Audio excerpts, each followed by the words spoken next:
Salut à tous et bienvenue pour cette nouvelle vidéo. Donc la 6ème ronde des interclubs pour la suite de ce Road to CM. On est contre l'équipe, donc Belay 1 combat l'équipe de Gex 2. Et je combats ici Alberto Cruz Saavedra, Missy 104 Hello, donc un joueur que je suis censé battre facilement. Mais du coup, je commence ici avec E4. Globalement, tout le monde sait dans l'interclub que je vais jouer au premier échiquier, donc je m'attends peut-être à une préparation, parce que du coup ça fait 5 matchs que je joue à l'échiquier 1, et donc là c'est le 6ème, et donc je me dis, bon, c'est peut-être préparé. Et je vois qu'il joue E5. Pour l'instant tout va bien, je réponds cavalier F3, il répond cavalier C6, et je balance mon écossaise, je l'ai balancé déjà pas mal de fois, je suis assez à l'aise dessus, donc je la balance. Et là Alberto, je vois déjà qu'après D4, il est un peu surpris.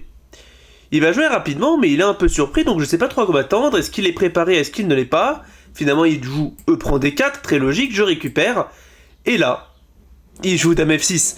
Et ce qui est drôle, c'est que c'est la deuxième fois qu'un joueur que je rencontre est surpris par l'écossaise. Et c'est la deuxième fois qu'il joue cette ligne. J'en ai déjà parlé dans l'édition, la vidéo sur l'écossaise. La miniature, c'est écrit en gros la fureur de l'écossaise. Et en gros, cette ligne est une ligne très intéressante pour venir taper mon cavalier. Et ça va souvent transposer dans les classiques. Mais vous allez voir, ça va encore une fois pas être le cas. Donc si je balance fou E3, pour balancer mon écossaise classique, c'est-à-dire que là ici, si je joue fou C5, on transpose dans l'une des grandes lignes principales. Et là, Alberto, il joue tempo, le coup, cavalier E5. Bon, il a quand même réfléchi apparemment 30 secondes. Mais 30 secondes dans une partie d'interclub, c'est vraiment pas beaucoup, c'est comme si c'était préparé. Et donc je vois ça, je me dis... C'est bizarre. C'est extrêmement bizarre. En fait, ce coup, il est très thématique dans l'écossaise, mais pas maintenant. Il faut attendre que le fou soit en C4 pour jouer ce coup. C'est-à-dire qu'il aurait d'abord dû peut-être intercaler ça, cavalier GE7, et dès que je vais mettre mon fou en C4, peut-être jouer cavalier E5. Mais là, cavalier E5 ne fait aucun sens ici. Donc là, je me dis, il a joué rapidement quand même. Donc méfie-toi, c'est peut-être une préparation. Et donc j'essaie d'un peu de voir les menaces qu'il a, de voir ce qu'il essaie de faire, mais je me rends compte qu'il a aucune case en avant qui est jouable, le C5 ça fait pas vraiment sens. Il contrôle pas des cartes intéressantes, bon il empêche le dépôt de mon fou mais c'est temporaire, et donc je me dis que c'est mauvais.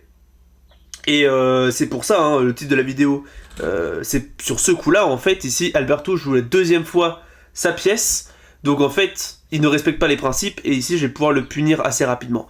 Et ici, je vais hésiter entre deux coups en fait. J'hésitais entre le coup cavalier C6 qui est extrêmement logique pour développer, mais finalement, après un peu de calcul, je vais surtout opter pour le coup F4. Donc je viens juste taper le cavalier et le chasser. Il est venu là, mais du coup je l'attaque et il va devoir bouger une troisième fois. Et j'ai pas l'impression qu'il y ait de problème. Le cavalier G6, j'avais vu que ça marchait pas très bien, il y a E5, j'avais vu ce genre de truc. Mais du coup ici, Alberto après un peu de réflexion, donc là je me rends compte que c'est pas une prépa, il joue cavalier C6. Donc il revient, il retape mon cavalier, mais en fait je me dis mais...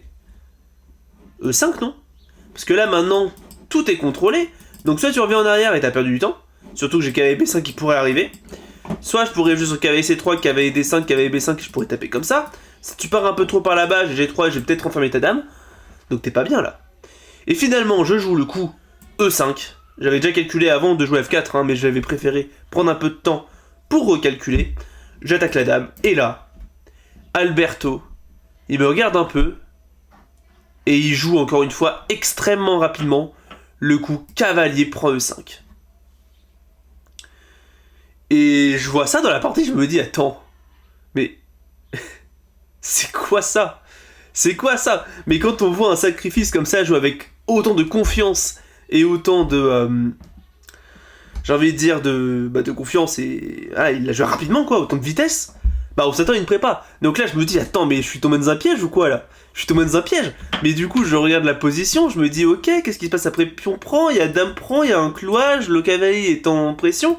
Mais j'ai pas simplement dame 2 après pion prend, dame là. Donc je me dis mais c'est totalement débile comme sacrifice. Donc je me dis ok, mais c'est quoi son but dans ce cas-là? Peut-être qu'il veut partir là-bas, mais j'ai G3, ça bloque tout, ou au pire j'ai des fous F2.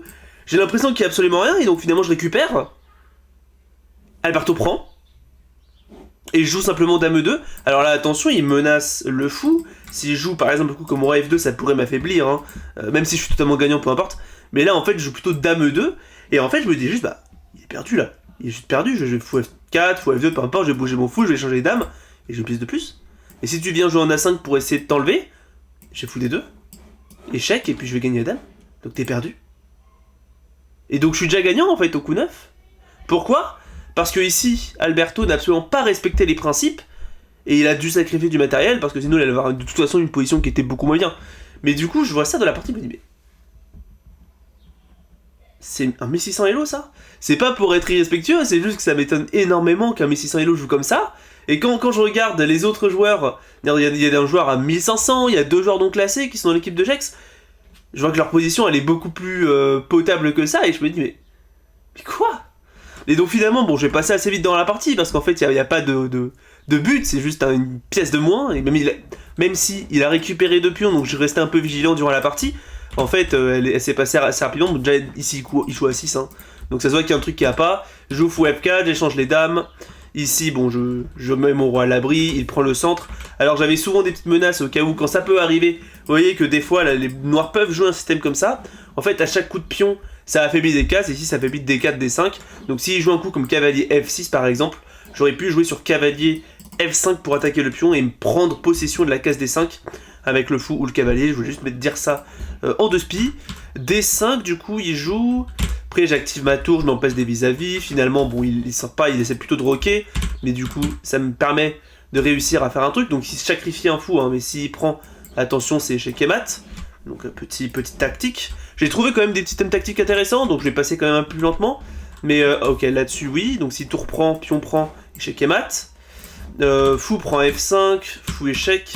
Bon globalement ici, après, je passe assez vite, globalement il a juste une pièce de moins. Alors ici j'ai un petit peu sué, je tiens à le dire quand même, parce qu'il a quand même trouvé un peu de jeu, hein, Alberto. Je me suis dit purée quand même, et ben j'ai tour H6, tour G6, il va essayer de s'activer. Mais en fait après tour F4, je contre-attaque sur le pion. Ici le meilleur coup était probablement de jouer tour H6 pour quand même défendre, mais ici j'ai simplement fou C5 et il n'y ajoute absolument rien. À la place il a joué après H5 directement B5, mais du coup ça m'autorise à prendre la colonne E, et du coup après bon c'est une marche d'enfant, hein. Si j'ai juste active mes tours, là, les tours sur la 7ème c'est très important, hein. Je veux activer mes pièces, je joue G3 parce que là ici au cas où s'il prenait, j'avais vu des thèmes comme ça tactiques, de petits échecs et maths comme ça avec les tours et le fou qui pouvaient venir. Je passe assez vite dessus. F6, donc G3 je défends, tour G5, tour ici je tape le pion. Là attention ici, menacé peut-être de jouer tour O5. Alors quand vous êtes gagnant ça peut être un petit point de vue intéressant ça par contre. Quand vous êtes gagnant c'est très important en fait de ne pas se déconcentrer. Il faut vraiment faire en sorte que l'adversaire ne puisse pas jouer en fait si vous êtes gagnant. Parce que si vous êtes gagnant ça veut dire que vous pouvez étouffer un peu votre adversaire. Et ici du coup je me suis rendu compte que la source de contre-jeu principale de mon adversaire c'était fou E5 et donc je joue simplement fou D6. Alors fou D4 était possible aussi, mais j'avais pas envie d'autoriser B4. Donc là j'ai plutôt fou D6 pour garder un œil sur E5 et garder un œil sur B4. Donc petit point de vue, hein, pour ceux qui sont intéressés. Si jamais vous êtes gagnant, n'hésitez pas à étouffer votre adversaire. Il ne faut lui laisser aucun contre-jeu. Donc après, oula, il a continué avec B4. Je continue du coup avec prise et j'active ma tour évidemment qui ne faisait plus rien. Et là autant vous dire que c'est perdu, hein. Ici je joue ça. Il vient là, évidemment je vais pas récupérer. Je pouvais, hein, mais du coup j'avais pas envie d'autoriser le jeu. Encore une fois, je veux étouffer mon adversaire. Donc je prends plutôt en C6, il joue échec puis tour H1. Je prends, donc je défends. Il joue tour GG1. Je joue tour ici pour attaquer G7. Il vient là, donc pourrait peut-être menacer des délires de tour B1. Donc je viens ici pour me rendre vers C4. Il joue tour G4. Je joue H5. Alors ici mon pion était attaqué. Mon plan avec H5 était de jouer simplement sur H6. Et s'il prend, faire un mat du couloir. Tour B1, alors ici voilà, petite aparté. Donc là maintenant j'ai passé un peu vite cette partie. Mais là c'est un endroit où j'ai quand même un peu sué. Parce que vous voyez que j'ai joué quand même tout assez rapidement. Il me reste encore 39 minutes. Donc j'ai réfléchi. Mais il me reste quand même encore pas mal de temps pour un 40e coup, hein. Là on est au coup 38. Donc il me reste 2 coups à jouer en 35 minutes. En 40 minutes je veux dire. Donc je suis vraiment large. Mais ici j'ai un petit peu sué. Parce que là il faut quand même faire gaffe à la source de contre-jeu des noirs. Ça veut dire qu'ici par exemple si je joue roi C7, qui est le coup extrêmement logique et que j'avais envie de jouer tempo. En fait, Alberto a ici le coup D3. Il faut faire extrêmement gaffe. Il fait échec, il pousse. Si jamais je viens en C3, il pourrait y avoir pion prend, roi prend. Et en fait, elle est toujours gagnante la position. Mais regardez. Ici, j'ai 2 pions restants. Mais c'est des pions de l'aile qui sont doublés. Donc c'est très difficile à gagner en soi. Enfin, pour un humain, c'est beaucoup moins évident qu'à gagner qu'avec un pion là et 2 pions là. Donc ici, il faut réagir. Et si je joue au cas où ça, et si je prends, il y a tour D1, il va récupérer mon fou. Encore une fois, c'est gagnant, mais c'est vraiment pas clair. Ça veut dire que là, je suis obligé de me trimballer des pions doublés qui sont extrêmement mauvais. J'avais pas envie de jouer ça. Et donc, je vais me dire, ok, bon, roi A4 se prend encore une fois D3, Mais du coup, je vais me dire roi A3 ou roi A2. Et finalement, j'ai opté pour roi A2. Mais du coup, vous voyez que j'ai fait un coup assez contre-intuitif pour venir et essayer de limiter autant que possible le contre-jeu d'Alberto.